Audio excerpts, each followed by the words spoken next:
I assured him that America will stand with the people that desire a free and democratic Iraq. نعم، إن الرسالة الأمريكية واضحة وضوح الشمس، فالشعوب التي تناضل من أجل حريتها وحقوقها الديمقراطية ستلقى الدعم والمساندة من قبل الولايات المتحدة الأمريكية. لكن هذا الإقرار بحضور رئيس إقليم كردستان العراق مسعود البرزاني له مغزى خاص ومؤديات كثيرة. إن أقل ما يمكن استنتاجه من هذا الحديث هو أن الشعب الكردي في سوريا سوف لن يكون استثناء من هذا الإقرار.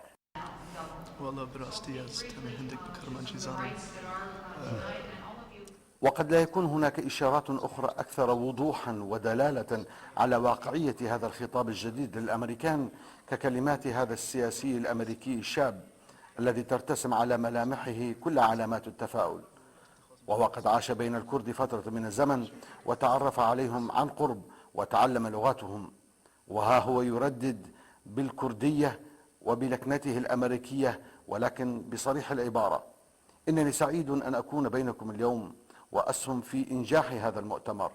إن لغتي الكردية ليست علامات رام، لكني معكم بقلبي وبكل أحاسيسي ومشاعري، وأردد معكم عاش الكرد وكردستان. لقد تهيأ لي من الضروري أن أرفق هذه اللقطة التذكارية أمام الكونغرس ببضع كلمات حول جو اللقاء والحماس المتولد من لحظة دخول الكونغرس. لذلك حاولت أن أقرأ الملامح في رصد ريبورتاجي سريع من خلال سرد للانطباعات الآنية، فقلت بدون أن أأبه بالتفاصيل: ها هم المؤتمرون القادمون من عدد من البلدان الأوروبية ومن مختلف الولايات المتحدة الأمريكية يقتربون من اللحظة الحاسمة لبدء مؤتمرهم التاريخي. إنهم مصممون على عرض مختلف جوانب قضيتهم أمام أعضاء الكونغرس وممثلي الإدارة الأمريكية والضيوف من المعارضة العربية.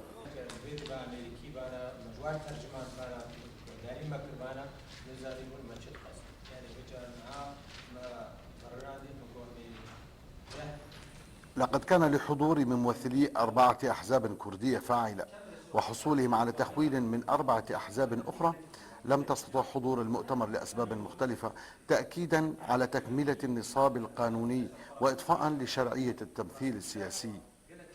وبتلك الطريقة كانت الغالبية العظمى من الأحزاب الكردية مشاركة في هذا المؤتمر، وهو الأمر الذي رفع من مستوى التأييد الرسمي السياسي والشعبي لهذا المؤتمر بين مختلف شرائح المجتمع في الداخل كما في الخارج. لكن ما زاد من مكانة ورفعة هذا المؤتمر سوريا هو حضور ممثلي عدة أحزاب وقوى وتيارات المعارضة العربية، والتي تتميز مواقفها وأطروحاتها بالوضوح والجرأة في تناول المسألة الكردية. أما الحضور الكثيف لعدد من النخب الثقافية المستقلة من الكتاب والصحفيين والأكاديميين الكرد أعطى بعدا آخر لتجلية الآفاق المستقبلية وفق دراية علمية للاستراتيجية الجديدة.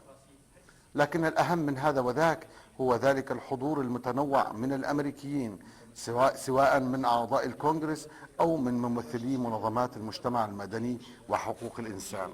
لقد خصص اليوم الأول للتحضير والاستعدادات الرسمية ومراجعة التقارير والمداخلات والاتفاق على نقاط البيان الختامي.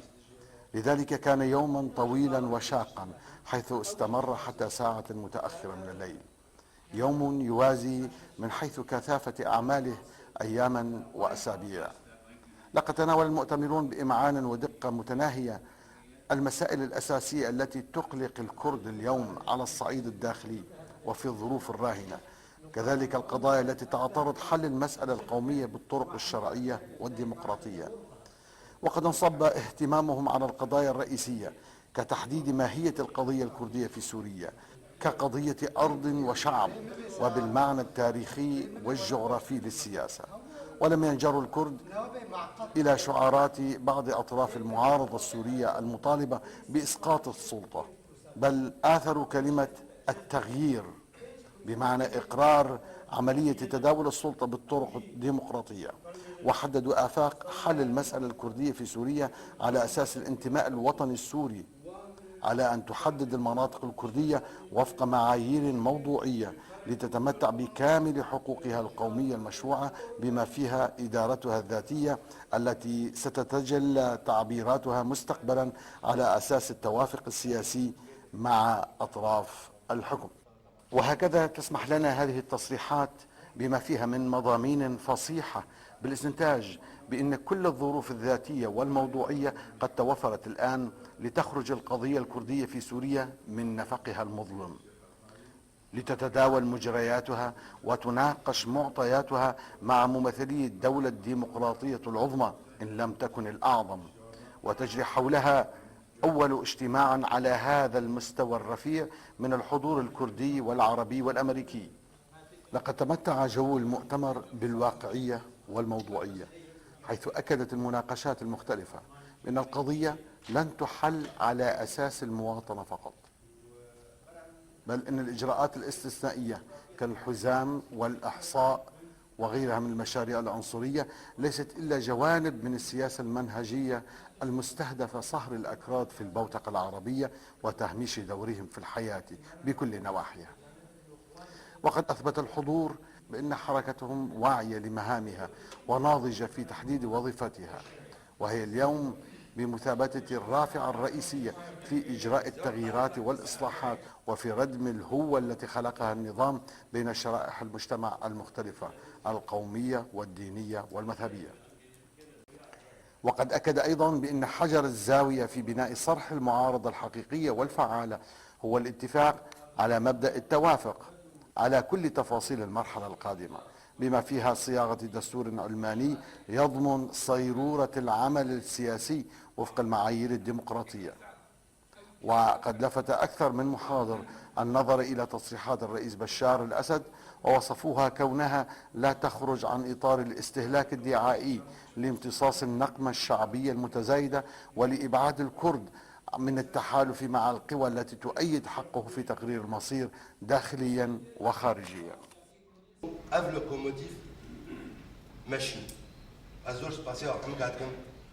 في جدلية الترابط والتأثير المتبادل بين الظروف الذاتية والموضوعية في تطوير منحى العمليات الاجتماعية السياسية، يمكننا أن نرى بسهولة في الأحداث الأخيرة للمسألة الكردية في سوريا الآثار الواضحة للنهوض النوعي للمعارضة في سوريا وفي المنطقة والعالم.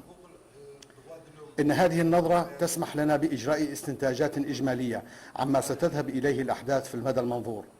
فالعمليات الإصلاحية على مستوى العالم والمنطقة لا تستطيع أن تبقي الحركة الكردية متمسكة بأدواتها التقليدية في النضال من أجل حقوقها القومية المشروعة أو تبقيها أسيرة إمكانياتها الشحة. لذلك أصبح مؤتمر واشنطن حول المسألة الكردية بداية تحول نوعي وخطوة جريئة نحو الإعلان عن الذات وعن عمق الأهداف والاحتياطات من الاهتداءات الاستراتيجية والتكتيكية. إن التحديد الرئيسي للمسألة الكردية في سوريا كحركة تشاطرها سياسيا وتنظيميا عدة أحزاب قومية هادفة لإلغاء القوانين والإجراءات الاستثنائية وتلبية الحقوق القومية على أساس حق تقرير المصير بحدوده الدنيا والقصوى، أصبحت تملك بالشقي تواجدها الداخلي والخارجي وزنا لا يستهان به في حسابات المعارضة الراهنة. وليس صدفة وجود الانسجام أو التقارب بين شعاراتها وشعارات المعارضة العربية بخطوطها العريضة التي بدورها تنقسم إلى داخلية وخارجية، بالأخص في النقاط الرئيسية، مثلا إلغاء قوانين الطوارئ، إنهاء دور الحزب القائد للدولة والمجتمع، القبول بالتعددية السياسية والفكرية، والتناوب في السلطة على أساس الانتخابات الحرة، حرية الصحافة والعمل النقابي وحقوق الإنسان وما إلى آخره. لكن الحركة السياسية الكردية بأحزابها القديمة والحديثة، الكبيرة الفاعلة أو الصغيرة، تنفرد في المطالبة بالحقوق القومية للشعب الكردي في سوريا على الأقل من حيث ترابط وجهة النظر التاريخية مع الأقدمية والأحقية التمثيلية. إن مؤتمر واشنطن الذي توج الحوار الداخلي الكردي والكردي العربي والسوري العربي الكردي مع أمريكا، حدد الاتجاه العام للحركة من أجل الحقوق القومية مع ما يتلائم مع الاتجاه العام لمجمل المعارضة المطالبة بالإصلاح السياسي والتغيير على كل الأصعدة لبناء دولة المؤسسات الديمقراطية وتتماشى مع حركة التغيير المطلوبة إقليميا وعالميا. إن الدور الأمريكي الجديد في تأييد الحركة المطلبية الإصلاحية في إطارها العام ستسمح بنقلة نوعية في أساليب النضال، بحيث يمكن أن تتطلع الحركة الكردية بدور طليعي في المرحلة القادمة. إن الإنزيم الجامع والموحد لجميع الطاقات أصبح متوفرا بتوفر الشرط الموضوعي، بل لنقل الخارجي المكمل للدور الداخلي. وما يمكن أن يستنتج من هذه المقولة من استفسارات مشككة يمكننا الإجابة عليها بالسؤال: أي حركة سياسية اجتماعية أو تحررية في العالم لم تستفد من عامل الدعم الخارجي؟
To be here, and especially among a lot of the old friends that I haven't seen in quite some time. لقد ركز السيناتور جيمس برينس على أن الكرد طالبوا النظام السوري خلال نصف قرن كامل وبكل الطرق السلمية المشروعة باحترام هويتهم القومية وحقوقهم، لكن النظام لم يستجيب حتى لأقل هذه المطالب. إلا أن استمرار الممارسات الغير قانونية في القرن ال21 فهذا أمر مخل بالقيم الإنسانية وغير مقبول، ويتنافى كذلك مع القوانين الدولية والمعايير الموضوعية لقياس الحقوق العامة. ولم يبقى اليوم أي مبرر لغض النظر عن هذه القضية أو تجاهلها. إننا سنعمل سوية مع صياغة مطالب الكرد لنضعها أمام مؤسسات المجتمع المدني، وأعتقد أن هذا المؤتمر يعتبر نقطة حاسمة لتغيير الأمور حول هذه القضية. والرسالة التي نود توجيهها للنظام السوري عبر هذا المؤتمر هو أننا مصرون على ممارسة الضغط الذي من شأنه حمل النظام على التراجع عن مواقفه الخاطئة والسيئة. إننا نؤيد المطالب الديمقراطية والعادلة للكرد وحقهم بالعيش بحرية وإلغاء القوانين والإجراءات الاستثنائية التي تضر بثقافتهم وحياتهم الاقتصادية والسياسية. صحيح أننا لا نتوقع استجابة سريعة من قبل الحكومة لنداءاتنا، لكننا لن نكتفي بهذه الخطوة، بل سنتبعها بخطوات أخرى حاسمة. And that society has finally won their freedom. Yesterday, the Kurds massed. أما شيرغو عباس رئيس المؤتمر فقد قال إن مؤتمرنا خطوة جيدة لجميع القوى الكردية. لقد اتصلنا بممثلي جميع الأحزاب وعدد كبير من المثقفين الوطنيين المستقلين. لقد بذلنا جهودا كبيرة لمدة أكثر من 4 أشهر لنصل إلى هذه النتيجة، لكن حينما نجد نتائج المؤتمر والحضور ومستوى التمثيل فنعتبر أنفسنا سعداء كون جهودنا لم تذهب سدى. كما تعلم إن أمريكا قوة عظمى وتتعلق بقوتها تحقيق عدد كبير إن لم نقل جل شؤون التطور الدولي. لقد تأكد لنا بأننا قادرون على مساعدة شعبنا لتخفيف محنته، ونسعى أن يتكون من الممثلين النشطين لهذا الشعب مجلسا أو هيئة قيادية تستطيع تمثيل شعبنا الكردي في الداخل والخارج. ولذلك نتمنى أن تنجز هذه الخطوة في المؤتمر القادم الذي سينعقد في بروكسل، وذلك سيكون إنجازا عظيما لكل شعبنا. بوحدتنا سوف نتمكن من تحقيق أهدافنا الجمة. العمل الوطني عمل جماعي.